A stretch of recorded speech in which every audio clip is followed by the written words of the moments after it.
J'étais à ma propre réception de mariage, une coupe de champagne à la main, observant ma nouvelle belle-mère tenir le salon avec un groupe de parents de Michael, quand j'ai entendu sa voix fendre la musique et les rires comme un couteau.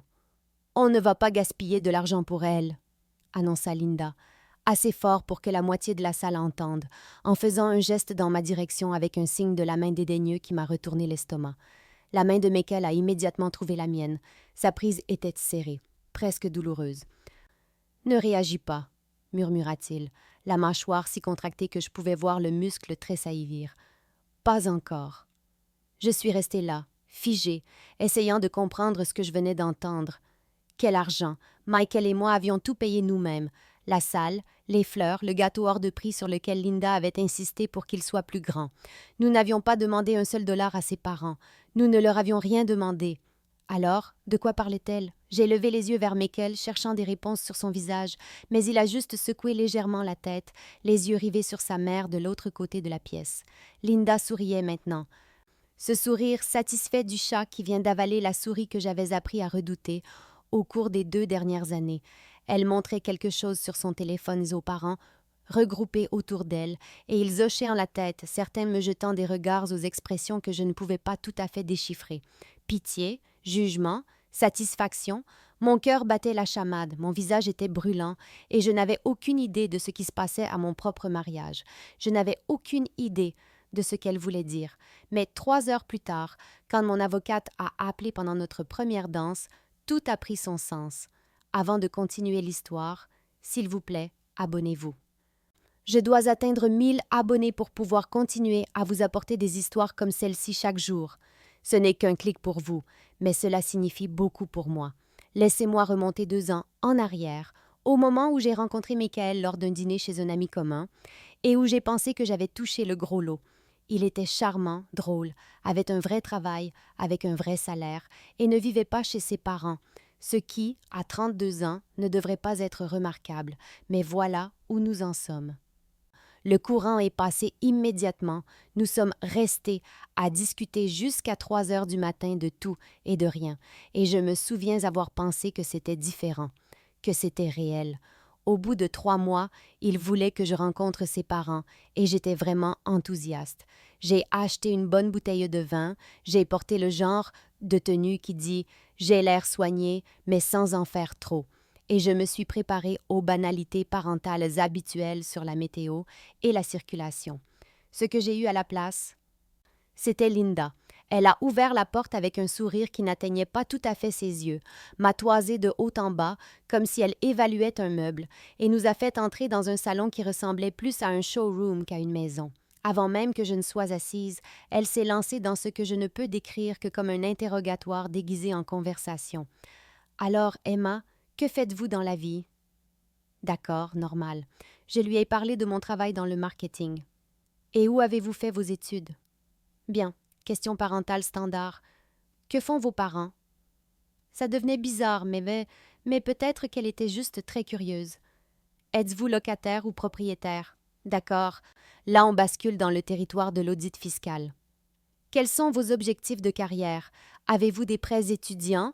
Où vous voyez-vous dans 5 ans? » Je continuais de sourire, de répondre, en regardant Michael s'agiter mal à l'aise à côté de moi pendant que son père, Richard, restait assis dans son fauteuil à lire le journal comme si nous n'étions même pas là. L'homme n'a pas levé les yeux une seule fois pendant toute la visite de 2 heures. Pas une seule fois. J'ai quitté cette maison avec un nœud bizarre à l'estomac, mais quand Michael s'est excusé dans la voiture, elle est juste protectrice. Elle part d'une bonne intention. J'ai laissé tomber. J'ai ignoré les mauvaises ondes parce que j'aimais Michael, et toutes les familles sont un peu étranges. Non? C'est ça. Alerte spoiler. J'aurais dû faire confiance à mon instinct. Au cours des mois suivants, j'ai assisté aux premières loges au cas le plus classique du syndrome de l'enfant chéri, dont j'ai jamais été témoin. Et croyez-moi, c'était une masterclass en dysfonctionnement. Jake, le frère cadet de Michael, avait 28 ans, était au chômage, vivait dans sa chambre d'enfant et passait ses journées à trader des crypto-monnaies et à jouer aux jeux vidéo. Mais selon Linda, Jake était ambitieux, en train de se trouver et explorait ses options. Pendant ce temps, Michael D., qui avait une carrière réussie en tant qu'ingénieur logiciel, possédait sa propre maison, payait toutes ses factures à temps et, en général, gérait parfaitement sa vie d'adulte, ne pouvait rien faire de bien. Chaque dîner de famille suivait le même scénario. « Michael, pourquoi n'appelles-tu pas plus souvent? Je suis ta mère, je ne devrais pas avoir à apprendre ta vie par Facebook. » Il l'avait appelé 3 jours plus tôt. « Michael, tu as pris du poids. Est-ce que tu manges correctement? Tu as l'air fatigué. Est-ce que tu travailles trop? » Il avait l'air en pleine forme. « Michael, quand vas-tu acheter une vieille maison? Ce condo est si petit. Et quand vous aurez des enfants? » Son condo faisait 1500 pieds carrés dans un super quartier. J'ai observé cela semaine après semaine. J'ai vu les épaules de Michael se crisper chaque fois que sa mère ouvrait la bouche. Je l'ai vu ravaler ce qu'il s'apprêtait à dire et simplement hocher la tête. Et Jake? Jake descendait à 2 heures de l'après-midi, grognette, un salut, et Linda s'illuminait comme s'il venait de gagner un prix Nobel. Jake a travaillé si dur sur ses idées d'entreprise, roucoulait-elle, comme si faire défiler Reddit comptait comme de l'entrepreneuriat. Le schéma était devenu impossible à ignorer. Michael était le responsable, celui qui avait sa vie en ordre, et par conséquent, il était complètement pris pour acquis. Il était la valeur sûre, le fiable, celui qui s'en sortirait toujours. Jake était l'enfant chéri qui bénéficiait de chances infinies, de louanges infinies, et, comme j'allais bientôt le découvrir, d'un soutien financier infini. C'était comme regarder quelqu'un arroser une plante en plastique pendant que la vraie mourait de soif. Et le pire, Michael ne semblait même pas réaliser à quel point c'était tordu. Pour lui, c'était juste normal. 6 mois après le début de notre relation, les discussions sur l'argent ont commencé et elles étaient à peu près aussi subtiles qu'une brique à travers une fenêtre. Linda appelait Michael et je voyais tout son corps se transformer, les épaules remontées jusqu'aux oreilles, la mâchoire crispée, cette fausse voix enjouée qu'il utilisait quand il était stressé. Puis venait la demande, toujours formulée de la même manière. « Tu sais, Michael, ton père et moi pourrions avoir besoin d'emprunter. Je veux dire, nous pourrions avoir besoin d'un peu d'aide avec l'idée d'entreprise de Jake. Ou sa voiture, ou sa dette de carte de crédit, ou son événement de réseautage qui nécessitait un nouveau costume. » Michael disait toujours « oui ». Toujours. Il raccrochait, transférait l'argent, puis nous retournions à ce que nous faisions comme s'il n'avait pas juste donné une partie de son salaire pour financer le style de vie de son frère. Au début, je n'ai rien dit parce que ce n'était pas ma place, et aussi parce que j'étais encore dans cette phase précoce de la relation où l'on fait semblant de ne pas remarquer les signaux d'alarme. Mais après avoir vu cela se produire une demi-douzaine de fois, après avoir vu Michael vérifier son compte en banque avec cette grimace particulière qui signifie que le chiffre est plus bas qu'il ne le voudrait, je ne pouvais plus rester silencieuse. La goutte d'eau qui a fait déborder le vase fut un prêt de 5 000 $ pour les réparations de la voiture de Jake. 5 000 $. Pour les réparations d'une BMW dont Jake n'avait absolument pas besoin et qu'il ne pouvait pas se permettre d'entretenir. Nous dînions quand Michael me l'a annoncé, sa voix plate, robotique, comme s'il présentait la météo. J'ai posé ma fourchette. « Michael, ai-je dit prudemment, est-ce qu'il te rembourse un jour? » Le rire qu'il a eu me hante encore parfois. Il était si creux, si fatigué, si résigné. « C'est la famille, » a-t-il dit, sans me regarder dans les yeux. « Ça ne marche pas comme ça. » Et c'est là que j'ai réalisé que ce n'était pas un emprunt, c'était juste une prise, avec un mot poli attaché pour que tout le monde se sente mieux. Michael était le distributeur automatique de la famille, et le pire, c'est qu'il avait été conditionné à croire que remettre cela en question faisait de lui un mauvais fils. Michael m'a demandé en mariage un samedi d'avril, sur la plage au coucher du soleil, et c'était tout ce que j'avais toujours voulu. Romantique, attentionné, parfait. Il avait organisé toute une chasse au trésor élaborée avec des indices faisant référence à notre relation, et quand il s'est finalement agenouillé, j'ai pleuré si fort que j'ai à peine pu dire oui. Nous étions sur un petit nuage pendant exactement 48 heures, jusqu'au moment où nous l'avons annoncé à ses parents. Nous sommes allés chez eux le lundi soir, tous les deux souriants comme des idiots, et à la seconde où nous avons franchi la porte, Michael a annoncé « On a une nouvelle ». Je m'attendais à des cris de joie, peut-être quelques larmes, au moins un câlin. Ce que j'ai eu, c'est Linda regardant ma main, regardant Michael, et disant, sans une seconde d'hésitation, « Eh bien, j'espère que tu vas faire un contrat de mariage, Michael. Tu as travaillé dur pour ce que tu as. » Le silence s'est abattu sur la pièce. Le visage de Michael est devenu rouge. Je suis restée là, la main encore tendue pour montrer la bague, essayant de comprendre ce qui venait de se passer. Je gagnais bien ma vie, pas un salaire d'ingénieur logiciel comme Michael, mais je m'en sortais bien. J'avais mes propres économies, ma propre carrière, ma propre vie. Et pourtant, voilà Linda, qui me traitait essentiellement de croqueuse de diamants avant même que nous ayons fixé une date. Michael a essayé d'en rire, la voix tendue. « Maman, allons, célébrons juste. » Mais Linda n'avait pas fini. Elle s'est assise sur le canapé, a croisé les bras et m'a regardée avec cette expression que je ne peux décrire que comme une préoccupation suffisante. Je dis juste que le divorce coûte cher. Michael doit se protéger. Ce n'est rien de personnel, Emma, c'est juste intelligent. Rien de personnel, bien sûr, parce que dire à son fils de protéger ses biens de sa future femme n'a rien de personnel. Richard a finalement levé les yeux de son téléphone assez longtemps pour grogner « Ta mère a raison », puis il est retourné à son défilement.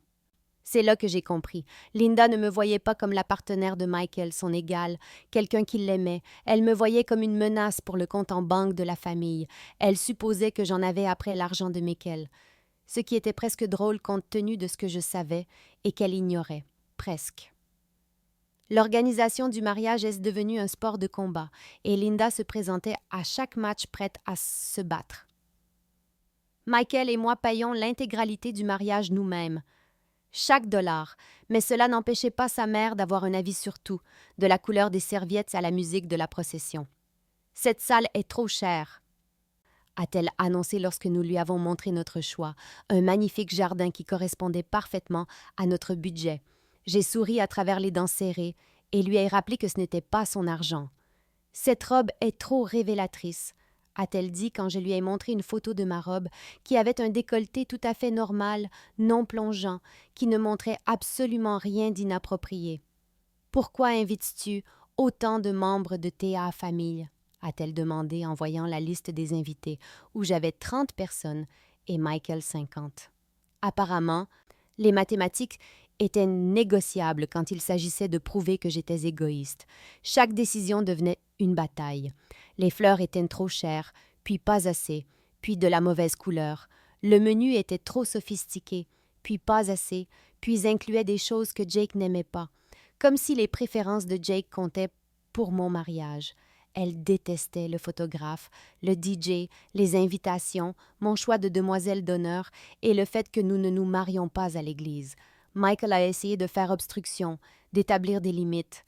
Mais Linda avait cette façon de faire sonner chaque si critique comme une préoccupation aimante. « Je veux juste ce qu'il y a de mieux pour vous deux », disait-elle avec ce soupir de martyr, comme si c'était elle qui souffrait. Et Richard restait assis dans son fauteuil à lire le journal pendant chacune de ces conversations, grognant occasionnellement son accord avec tout ce que Linda disait, mais sans jamais vraiment participer. L'homme était un fantôme qui votait de temps en temps.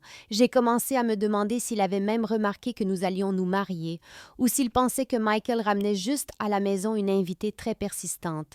Au 3e mois d'organisation du mariage, je mangeais de la pâte à cookies, à cause du stress, et je cherchais sur Google comment désinviter sa belle-mère de son mariage sans provoquer une guerre familiale. Spoiler, il n'y a pas de bonne réponse. 2 mois avant le mariage, Linda a appelé et a demandé si elle et Richard pouvaient rencontrer Michael en privé pour discuter de quelque chose d'important. Michael, à son honneur, lui a immédiatement dit que si cela impliquait de l'argent, et soyons honnêtes, cela impliquait toujours de l'argent, alors je devais faire partie de la conversation puisque nous allions nous marier. Linda a accepté à contre-cœur et nous sommes arrivés chez eux un mardi soir pour les trouver assis à la table de la cuisine avec des feuilles de calcul imprimées, comme s'il s'agissait d'une réunion d'affaires légitime. Linda n'a pas perdu de temps. Jake avait une idée de start-up, une plateforme révolutionnaire de trading de crypto-monnaies, et ils avaient besoin de 50 000 $ pour la lancer.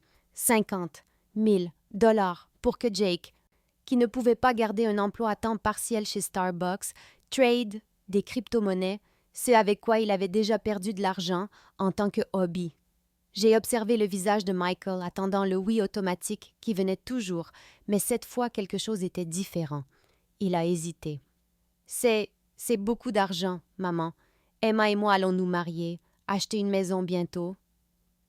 Les yeux de Linda se sont immédiatement remplis de larmes et j'ai dû admirer la rapidité du processus, vraiment une manipulation de niveau olympique.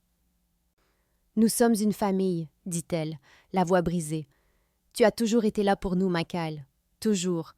Ne veux-tu pas que ton frère réussisse? Ne veux-tu pas le voir s'épanouir? Nous ne demandons pas la charité, nous te demandons d'investir dans la famille. Richard hochait la tête comme un chien de tableau de bord, apportant enfin sa contribution à la conversation. Michael m'a regardé, puis a regardé sa mère, et a dit quelque chose que je ne l'avais jamais entendu dire auparavant. Je dois y réfléchir. La température dans la pièce a chuté de 20 degrés.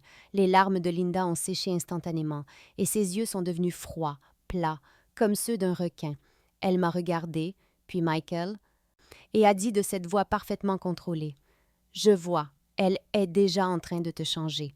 Pas en demandant, pas en se demandant, en l'affirmant comme un fait. J'étais la méchante de son histoire, et elle venait de confirmer son propre récit. Voici la chose que Linda ne savait pas, la chose que presque personne ne savait. J'avais de l'argent, du vrai argent. Ma grand-mère était décédée 1 an avant que je ne rencontre Michael, et elle m'avait tout laissé, sa maison, ses investissements, ses économies. Après avoir vendu la maison et travaillé avec un conseiller financier, j'étais à la tête d'environ 2 millions de dollars. Je sais, vous vous dites, Emma, pourquoi n'as-tu pas mentionné cela? Pourquoi laisser Linda te traiter comme une opportuniste croqueuse de diamants? Et la réponse est compliquée mais aussi très simple. Je vivais modestement. Je gardais mon travail habituel dans le marketing parce que je l'aimais, parce que j'avais besoin de structure et d'un but. Parce qu'avoir de l'argent ne signifiait pas que je voulais rester assise à ne rien faire. Je conduisais une voiture normale, vivais dans un appartement normal, portais des vêtements normaux. L'héritage dormait sur des comptes d'investissement, gérés par mon conseiller financier, croissant tranquillement pendant que je vivais ma vie. Seules 2 personnes connaissaient le montant total, mon avocate et ce conseiller financier. Pas mes parents, pas mes amis les plus proches, et certainement pas Michael. Et avant de me juger pour cela, laissez-moi vous expliquer. Je ne l'avais pas encore dit à Michael, non pas parce que je ne lui faisais pas confiance, je lui faisais entièrement confiance, mais parce que je voulais être absolument sûre que nous construisions quelque chose de réel. J'avais vu ce que l'argent faisait aux gens, j'avais vu des amitiés se dissoudre quand quelqu'un héritait d'une fortune. J'avais vu des membres de la famille devenir des étrangers à cause de conflits d'héritage. L'argent changeait les choses, changeait les gens, changeait si la façon dont ils vous voyaient et ce qu'ils voulaient de vous. J'avais besoin de savoir que Michael m'aimait pour moi, pas pour ce que je pouvais lui apporter. J'avais besoin de savoir que quand il rentrait à la maison, excité de me voir, c'était vraiment pour me voir moi, pas pour ce que je représentais.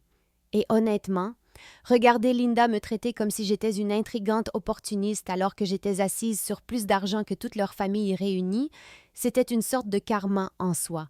Elle avait fait tellement de suppositions sur qui j'étais, ce que je voulais, pourquoi j'étais avec son fils.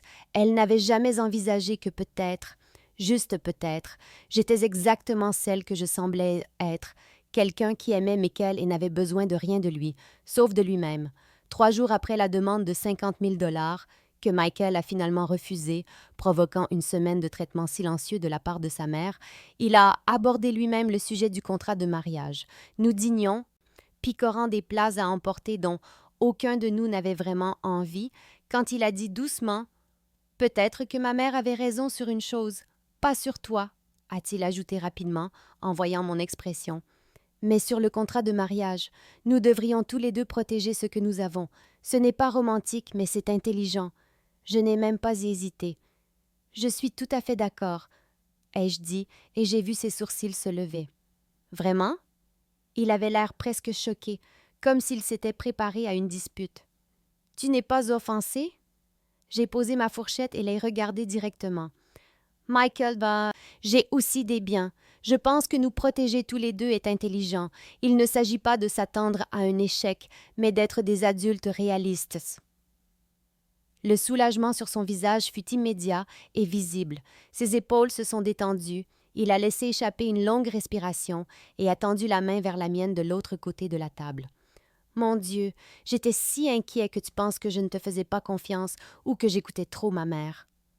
Nous avons convenu sur le champ de prendre chacun notre propre avocat pour que ce soit juste et équilibré, pour protéger ce pour quoi nous avions chacun travaillé. Michael a commencé à parler de sa maison, de ses comptes de retraite, de ses économies, et je suis restée assise à hocher la tête, sachant que dans environ 5 minutes, j'allais complètement changer cette conversation. Parce qu'assise en face de cet homme, le regardant s'efforcer d'être responsable et juste, le regardant tenir tête à sa famille, pour la première fois de sa vie, à propos de ses 50 000 $, j'ai réalisé quelque chose. Je lui faisais entièrement confiance, et il méritait de connaître la vérité. Michael, ai-je dit, interrompant son explication sur son plan d'épargne-retraite. Avant que nous parlions aux avocats, il y a quelque chose que je dois te dire sur mes biens. Il m'a regardé avec curiosité. D'accord? J'ai pris une grande inspiration. C'était le moment. Je lui ai tout raconté. Ma grand-mère, l'héritage, les investissements, le montant total. Michael était resté assis en silence complet pendant que j'expliquais, son visage passant par une quinzaine d'expressions différentes en l'espace de 2 minutes. Quand j'ai eu fini, il m'a juste fixé. Puis, il s'est mis à rire. Pas un rire joyeux, plutôt le genre de rire que l'on a quand l'univers vous révèle qu'il vous a joué une mauvaise blague depuis le début. 2 millions, dit-il, riant encore, légèrement hystérique maintenant. Tu as 2 millions de $. Puis le rire s'est arrêté, et il a eu l'air d'avoir la nausée. Oh mon Dieu, Emma. Ma mère t'a traité comme si tu étais une croqueuse de diamants, en quête de mon argent, et tu as plus que toute ma famille réunie? J'ai hoché la tête. L'absurdité de la situation ne m'avait pas échappé non plus. Beaucoup plus, pour être honnête. Michael a laissé tomber sa tête dans ses mains. Le contrat de mariage, marmonna-t-il. Oh mon Dieu, le contrat de mariage. Tu as accepté si vite parce qu'il nous protège tous les deux, ai-je terminé. Surtout moi. Il a relevé la tête, et malgré tout, nous nous sommes tous les deux remis à rire. Un vrai rire cette fois, celui qui vient quand la tension se relâche, enfin. Voilà Linda, convaincue que j'en avais après les modestes biens de son fils, planifiant ses stratégies de protection, faisant ses commentaires acerbes sur le coût du divorce, et pendant tout ce temps, j'étais assise sur assez d'argent pour acheter sa maison 3 fois. L'ironie était si épaisse qu'on aurait pu l'étaler sur du pain. Mais ensuite, le visage de Michael était devenu sérieux, inquiet. « Mes parents ne doivent ne jamais savoir ça, » dit-il fermement. « Emma, je suis sérieux. S'ils découvrent... » Il n'a pas eu besoin de finir. Je savais exactement ce qui se passerait. Les demandes de prêts se quadrupleraient. Jake aurait soudain une centaine d'idées d'entreprise. Linda trouverait des raisons pour lesquelles nous leur devions de l'argent. Pourquoi la famille aide la famille. Pourquoi ma grand-mère aurait voulu que je partage avec la famille de Michael. Ça ne finirait jamais. Je suis d'accord, ai-je dit. Cela reste entre nous et nos avocats. Personne d'autre. Michael m'a serré la main. Merci de me l'avoir dit, et merci de ne pas penser que je suis comme eux. J'ai souri. Tu n'es en rien comme eux. C'est pour ça que j'ai dit oui. Nous avons chacun engagé des avocats, et le processus de rédaction du contrat de mariage a été étonnamment simple, probablement parce que nous étions tous les deux honnêtes et qu'aucun de nous n'essayait d'arnaquer l'autre. Les termes étaient simples. C'est avec quoi vous entrez dans le mariage, vous en sortez avec. Les biens de Michael étaient sa maison en banlieue, son plan d'épargne, retraite auquel il cotisait depuis son premier emploi, et environ 200 000 $ d'économie et d'investissement.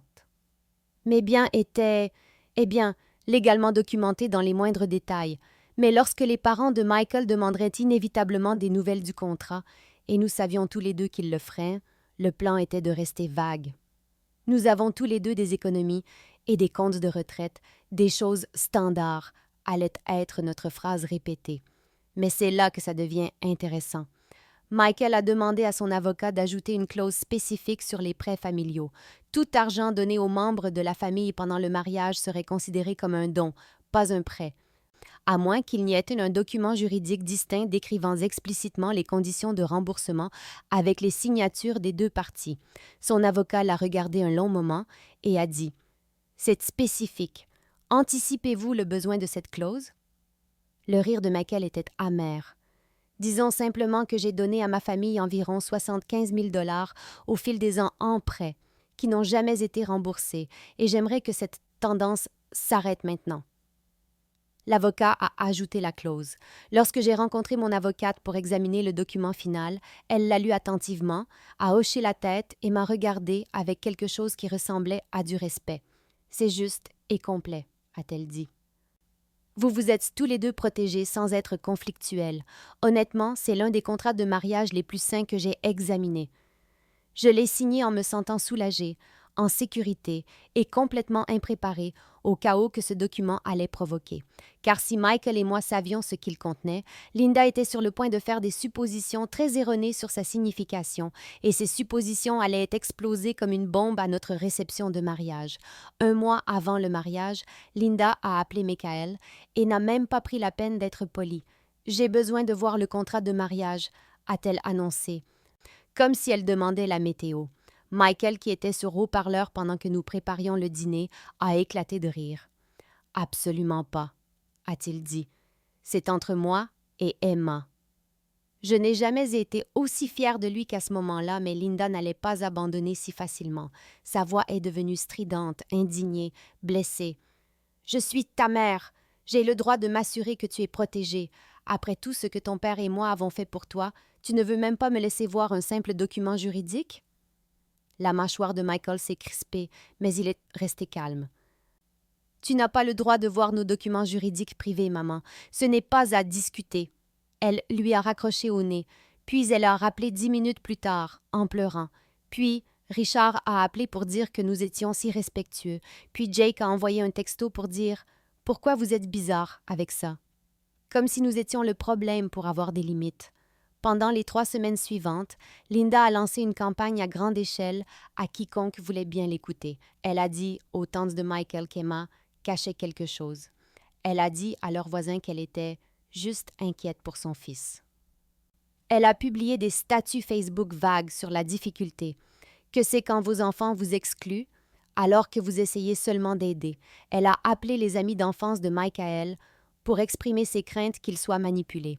Chaque parent qui appelait pour confirmer sa présence avait droit à un sermon sur le fait qu'Emma ne laissait pas Linda voir le contrat de mariage, ce qu'elle a présenté comme la preuve que j'avais quelque chose à cacher, que je profitais de son fils, qu'elle voulait juste s'assurer que Michael ne se faisait pas avoir. L'ironie de voir Linda, qui avait profité financièrement de Michael pendant des années, s'inquiéter que quelqu'un d'autre profite de lui aurait été drôle si ce n'était pas si exaspérant. Michael a tenu bon cependant, et je l'aimais pour ça. Notre mariage, nos documents, nos affaires, ne cessait-il de répéter. Mais Linda n'avait pas dit son dernier mot. Loin de là. La dernière semaine avant le mariage, Linda est passée en mode sabotage total, et je le dis littéralement, elle a accidentellement désinvité 3 de mes demoiselles d'honneur du dîner de répétition, prétendant qu'il y avait eu un malentendu avec le restaurant sur le nombre de places. Ce qui était impressionnant, étant donné que ce n'était pas elle qui avait fait la réservation. Elle a appelé le traiteur et a modifié notre commande pour inclure des fruits de mer dans la moitié des plats. Je suis gravement allergique aux fruits de mer. Elle le savait. Nous en avions discuté plusieurs fois. Quand Michael l'a découvert 2 jours avant le mariage, elle a fait l'étonnée. « Oh, je pensais que c'était juste une préférence, pas une allergie. » Elle a accosté notre photographe lors de la visite du lieu et lui a dit de se concentrer sur notre famille, pas la sienne, parce qu'apparemment, la présence de ma famille à mon propre mariage était une imposition. Michael était furieux. Il a passé toute cette semaine à réparer les dégâts de sa mère, à réinviter mes demoiselles d'honneur, à corriger la commande du traiteur, à avoir une conversation très ferme avec le photographe pour savoir à qui appartenait réellement ce mariage. Mais le mal était fait. Linda voulait que je sache qu'elle pouvait s'immiscer dans mon mariage et manipuler les choses, qu'elle avait du pouvoir, que je me mariais dans sa famille et qu'elle était aux commandes. La goutte d'eau a été versée 3 jours avant le mariage, quand elle m'a envoyé un texto directement. Pas à Michael, à moi. J'espère que tu sais ce que tu fais. Le mariage, c'est la famille. Notre famille. J'ai fixé ce texto pendant une bonne minute, puis je suis allée dans le salon et l'ai montré à Michael. Il l'a lu, et j'ai vu son visage passer de la confusion à la colère, puis à l'épuisement pur. « Encore une semaine, » a-t-il dit en me serrant contre lui. « Encore une semaine, et ensuite nous serons mariés, et nous pourrons fixer de vraies limites. Je te le promets, Emma, ça va changer. » Je voulais le croire, et en grande partie, c'était le cas. Mais en regardant ce texto, ces 3 mots, « notre famille », j'avais le pressentiment que Linda n'allait pas tranquillement endosser le rôle de la belle-mère respectueuse. Elle préparait quelque chose, je le sentais. Je n'avais juste aucune idée de quoi. Le jour du mariage a commencé magnifiquement, le genre de matinée de septembre parfaite qui vous fait croire que l'univers est de votre côté. J'étais dans la suite de la mariée avec mes demoiselles d'honneur et ma mère, buvant des mimosas et riant pendant que quelqu'un me bouclait les cheveux, et pour la première fois depuis des mois, je ne pensais plus du tout à Linda. Puis mon téléphone a vibré avec un texto de Michael. Ma mère agit bizarrement. Elle n'arrête pas de sourire. Je ne lui fais pas confiance. J'ai regardé ce message, j'ai senti une pointe d'anxiété, puis j'ai décidé que je ne laisserais pas Linda gâcher cette journée. J'ai répondu par texto. Contente-toi d'arriver à l'hôtel. On gère. Et honnêtement, la cérémonie a été parfaite. Le temps s'est maintenu. Les fleurs étaient incroyables. Ma robe tombait comme un rêve, et quand j'ai remonté l'allée et que j'ai vu Michael m'attendre les larmes aux yeux, tout le reste a disparu. Nous avons prononcé nos vœux, nous pensions chaque mot, et quand nous nous sommes embrassés en tant que mari et femme, j'ai entendu nos invités applaudir, et je me suis sentie véritablement, complètement heureuse. Même Linda semblait bien pendant la cérémonie. Elle a pleuré pendant les vœux, a tamponné ses yeux avec un mouchoir, et pour une fois, les larmes semblaient sincères plutôt que manipulatrices. Elle m'a souri quand nous sommes redescendus dans l'allée, et Richard s'est même levé et a applaudi. J'ai ressenti une vague d'espoir. Cet espoir stupide et naïf que peut-être, nous avions tourné une page. Peut-être que nous voir réellement mariés, voir à quel point Michael était heureux, avait finalement fait en sorte que Linda m'accepte. Peut-être que tout ce drame n'était que du stress pré-mariage et que nous pouvions maintenant avancer comme une vraie famille. J'ai serré la main de Michael en nous dirigeant vers la réception, me sentant plus légère que je ne l'avais été depuis des semaines. « Tu vois » lui ai-je murmuré. « Ta mère a pleuré des larmes de joie. C'est peut-être un nouveau départ. » Michael a souri, mais son sourire n'atteignait pas ses yeux. « Peut-être » a-t-il dit, mais sa prise sur ma main s'est resserrée. Il connaissait sa mère mieux que moi. Il connaissait ce sourire qu'elle arborait depuis le matin, et environ 1 heure plus tard, debout à ma propre réception, j'étais sur le point de découvrir exactement ce que ce sourire signifiait. La réception battait de son plein, les invités se mêlaient, un verre à la main, le DJ jouait quelque chose d'entraînant, pendant que Michael et moi faisions le tour pour remercier les gens d'être venus. Je passais vraiment un bon moment, porté par l'euphorie d'être fraîchement mariée, quand j'ai remarqué Linda, qui tenait le salon près du bar avec un groupe de tantes et d'oncles de Michael. Elle parlait avec animation, gesticulant avec son téléphone. Et quelque chose dans son langage corporel m'a retourné l'estomac. Je ne l'entendais pas clairement par-dessus la musique, mais j'ai attrapé des bribes en m'approchant. Je n'arrive pas à croire qu'il soit tombé dans le panneau. Au moins, nous sommes protégés maintenant. Le contrat de mariage prouve qu'elle n'a rien. J'ai eu un frisson. Le champagne dans ma main m'a soudain semblé lourd, déplacé. De quoi parlait-elle? Quelles informations avait-elle sur le contrat de mariage? Nous ne lui avions rien dit de spécifique, et le document lui-même était privé, enfermé chez nos avocats. J'ai changé de direction et me suis dirigée vers le groupe, le cœur battant. Linda leur montrait quelque chose sur son téléphone, et ils hochaient tous la tête avec des expressions de soulagement et de justification. La tante Carole de Michael a même tapoté le bras de Linda avec sympathie, comme si Linda était la victime d'une tragédie. Puis Linda a levé les yeux et m'a vue approcher, et elle a souri. Ce même sourire du matin, celui qui avait rendu Michael nerveux, celui que j'avais bêtement interprété comme de l'acceptation. Ce n'était pas de l'acceptation, c'était du triomphe. « Oh, la voilà !» annonça Linda à voix haute, assez fort pour que les conversations voisines s'arrêtent et que les gens se tournent pour regarder. Ne t'inquiète pas, ma chérie, on ne va pas gaspiller de l'argent pour elle. L'héritage de Michael est en sécurité. Les mots m'ont frappé comme un coup de poing. Les gens me dévisageaient. La musique semblait soudain trop forte. L'oncle Tom de Michael avait l'air mal à l'aise.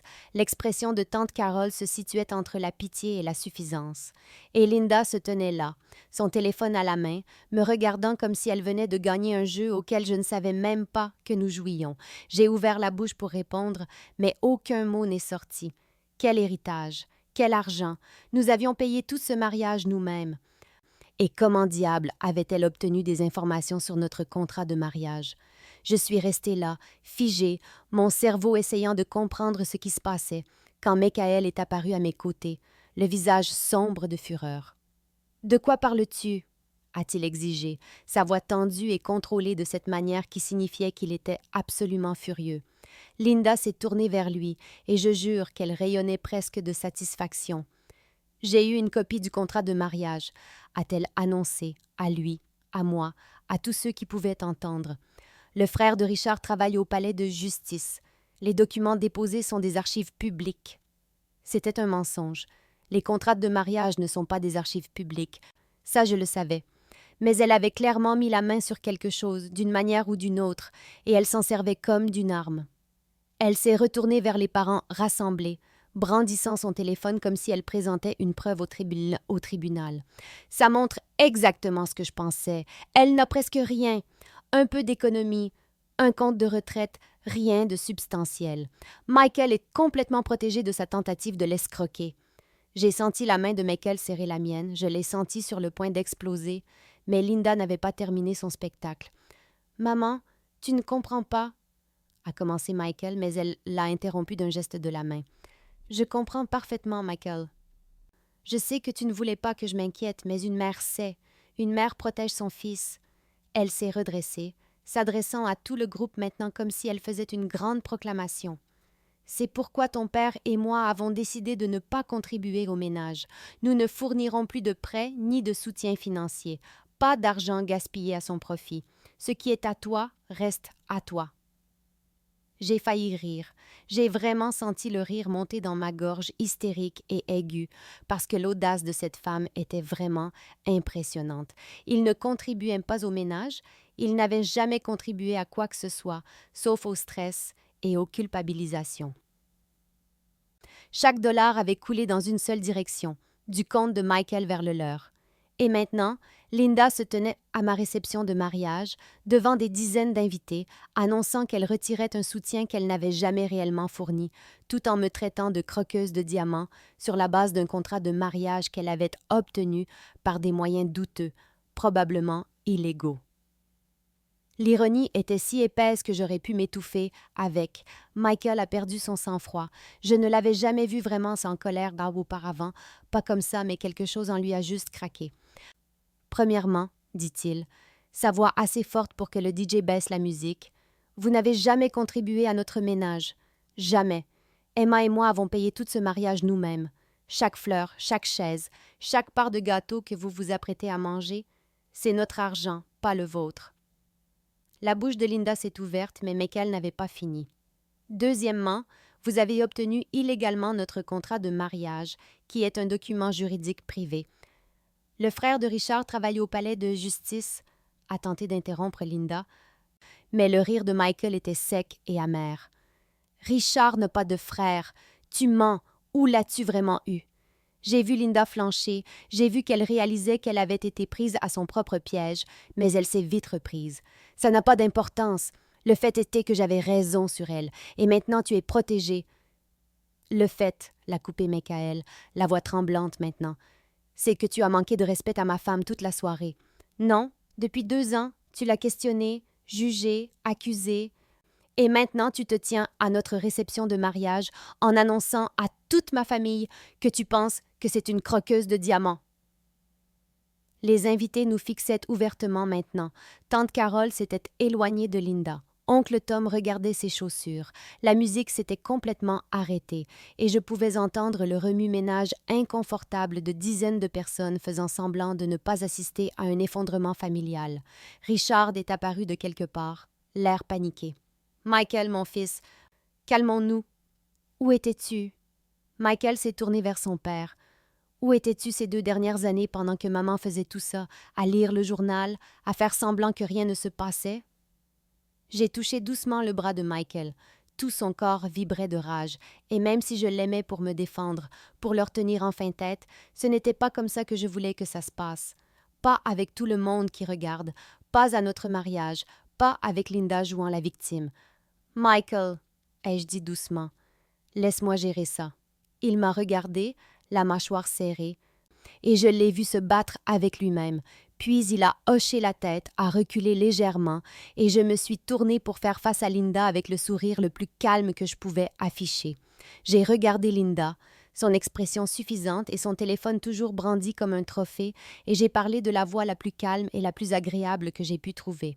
« Linda, je dois clarifier quelque chose à propos du contrat de mariage, car vous semblez avoir mal compris. » Elle a croisé les bras, ce ricanement toujours sur son visage. « Je comprends parfaitement. Le contrat de mariage nous protège tous les deux, » ai-je continué, toujours calme, toujours souriante. Ce que chacun de nous a apporté dans le mariage, chacun le garde. C'est très juste, très équilibré. Le ricanement de Linda s'est accentué. « C'est ça, ton rien et le... » Mon héritage de 2,1 millions de dollars, ai-je dit clairement, mon portefeuille d'investissement et mon fonds en fiducie. Silence. Un silence complet, absolu. On aurait pu entendre une mouche voler dans cette salle de réception. Le visage de Linda est devenu vide, confus. « Quoi? » « Le contrat de mariage protège mes biens, Linda, qui sont considérables. » J'ai gardé ma voix douce, conversationnelle, comme si je parlais de la météo.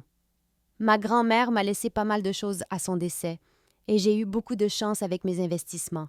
Le contrat garantit que ce qui est à moi reste à moi, et ce qui est à Michael reste à Michael. C'est vraiment très simple. J'ai fait une pause, puis j'ai ajouté sur le même ton agréable. Il comprend également une clause stipulant que tout argent que Michael a donné aux membres de sa famille au fil des ans, je crois que le total avoisine les 75 000 $, est légalement classé comme un don et non comme un prêt. Alors de rien pour ça, au passage. Considérez cela comme notre contribution au voyage de découverte de soi de Jake. J'ai regardé le visage de Linda passer par toute une gamme d'émotions comme une machine à sous, de suffisant à confus, à pâle, à rouge. Sa bouche s'est ouverte et fermée. Le téléphone dans sa main s'est lentement abaissé. Richard avait l'air de pouvoir s'évanouir, et chaque parent qui avait hoché la tête en écoutant le récit de Linda sur la croqueuse de diamants est soudain devenu très intéressé par ses chaussures, ses boissons, n'importe quoi d'autre que cette conversation. Linda a immédiatement tenté de faire marche arrière, sa voix devenant aiguë et défensive. « Je n'ai pas, nous n'avons jamais... Tu aurais dû nous le dire. » Elle a regardé les invités qui la fixaient, le visage choqué de Richard, puis est revenue à moi. « Comment étions-nous censés savoir? Tu vis si modestement, tu as un travail normal, tu n'as jamais rien dit. »« Pourquoi vous l'aurais-je dit? » ai-je demandé, toujours calme, toujours posée. « Pour que vous me demandiez de l'argent à moi au lieu de Michael? Pour que Jake vienne me voir avec ses idées d'entreprise? Pour que chaque dîner de famille inclue un argumentaire sur pourquoi je devrais financer le projet que vous avez décidé à être importante? » La bouche de Linda s'est agitée, mais aucun son n'en est sorti, et c'est à ce moment-là que Jake s'est frayé un chemin à travers la foule, ayant apparemment entendu assez de là où il se cachait. « Attends, attends, dit-il, regardant entre Michael et moi. « Emma a combien? » Le rire de Michael était sec et fatigué. « Et voilà, dit-il, en regardant son frère puis ses parents. C'est exactement pourquoi nous ne vous l'avons pas dit, juste pour ça. Parce qu'il ne s'agit pas de la famille, il ne s'agit pas d'amour ou de soutien, il s'agit de ce que vous pouvez obtenir de nous. » Il a pris ma main. On a fini, on s'en va. Nous avons quitté notre propre réception alors qu'il restait encore 2 heures, passant devant des invités qui chuchotaient et des parents bouche bée, devant le gâteau de mariage intact et le DJ qui essayait désespérément de savoir s'il devait relancer la musique. Nous sommes allés directement à la suite nuptiale que nous avions réservée à l'hôtel, et à la seconde où la porte s'est refermée derrière nous, mon téléphone a sonné. C'était mon avocate. « Emma, j'ai entendu ce qui s'est passé à votre réception. Petite ville, les nouvelles vont vite. Je dois vous dire quelque chose. Linda a essayé de soudoyer un greffier du palais de justice pour accéder à votre contrat de mariage. Le greffier l'a signalé et j'ai déposé une plainte formelle. Je l'ai mise sur haut-parleur pour que Michael puisse entendre. Elle a essayé de soudoyer quelqu'un. Elle a offert 500 $ pour une copie. Le greffier a refusé, mais Linda a apparemment trouvé quelqu'un d'autre prêt à parler. Je m'en occupe. Le visage de Michael était sombre. Bien, dit-il. Déposez tout ce que vous avez à déposer. Nous avons passé cette nuit dans notre suite nuptiale, toujours dans nos tenues de mariage, alternant entre des rires devant l'absurdité de la situation, des larmes de stress et de soulagement, et la planification de nos futures limites. Le jour de mon mariage ne s'était pas terminé comme je l'avais imaginé, mais assise là avec Michael, unie contre le chaos de sa famille, je n'avais jamais été aussi sûre d'avoir épousé la bonne personne. La lune de miel a été idyllique. 2 semaines en Italie avec nos téléphones éteints et le drame familial laissé à 3000 miles derrière nous. Nous avons mangé des pâtes, bu du vin, exploré des ruines antiques et n'avons pas pensé à Linda une seule fois. C'était parfait. Puis nous sommes rentrés pour trouver 47 appels manqués de Linda, 23 de Richard et une boîte vocale si pleine qu'elle n'acceptait plus de nouveaux messages. Michael les a bloqués tous les deux pendant 1 mois. Nous avions besoin d'espace, de décompresser, de déterminer à quoi ressemblerait notre mariage sans interférence constante. Linda a finalement envoyé un texto qui était la définition même de la non-excuse. « Je suis désolée que tu aies été offensée par mes inquiétudes. J'essayais seulement de protéger mon fils. » Nous n'avons pas répondu. Jake a essayé de me contacter directement sur Facebook avec un message sur des opportunités d'investissement et comment il adorerait discuter de quelques projets passionnants avec moi. Bloqué. 6 mois plus tard, nous avons établi des limites fermes. Visites supervisées uniquement, aucune discussion sur l'argent ou les finances, aucun prêt ni cadeau dans les 2 sens. Linda s'est bien comportée pendant exactement 1 visite, a survécu à un dîner entier sans un commentaire passif-agressif et j'ai vraiment cru que nous avions fait des progrès. Puis, alors que nous partions, elle m'a coincée dans le couloir et m'a demandé si je pouvais lui prêter 10 000 $ pour la nouvelle idée d'entreprise de Jake. Nous sommes partis et avons réduit les contacts au minimum. 2 ans plus tard, Michael et moi avons un bébé, une belle maison et une vie sans drame.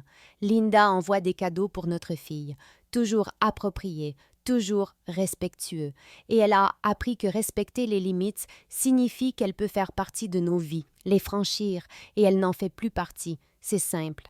Avec le recul, le contrat de mariage ne visait pas à protéger Michael de moi, ou moi de Michael.